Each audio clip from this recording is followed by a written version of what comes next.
शिक्षक पात्रता परीक्षा TET पेपर फुटी प्रकरणात पोलिसांनी मोठी कारवाई करत सोलापूर येथील खासगी पोलीस प्रशिक्षक आणि स्पर्धा परीक्षा मार्गदर्शन चालवणाऱ्या प्रकाश पवार याला अटक केली आहे। भिवंडी पोलिसांनी कारवाई करत प्रकाश पवारला अटक केली आहे। प्रकाश पवार याला अटक केल्यानंतर या प्रकरणाला आता एकूण आरोपींची संख्या 16 वर पोहोचली आहे। प्राथमिक माहितीनुसार सोलापुरातील कुमठे गावात प्रकाश पवार हा ध्रुव प्रतिष्ठान या नावाने खासगी पोलीस प्रशिक्षण केंद्र चालवत होता। TET पेपरफुटी प्रकरणात अटक करण्यात आलेल्या एका आरोपीच्या संपर्कात प्रकाश पवार आला होता।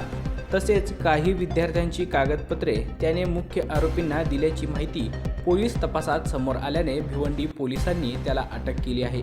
या प्रकरणात त्याचा संबंध काय आणि विद्यार्थ्यांची कागदपत्रे त्याने आरोपींना का दिली याचा तपास सध्या पोलिसांकडून सुरू आहे। TET परीक्षेचा पेपर फुटल्यानंतर ही परीक्षा रद्द करण्यात आली होती। या प्रकरणात पोलिसांनी बिहारमधून मुख्य आरोपी विजेंद्र गुप्ता याला देखील अटक केली आहे।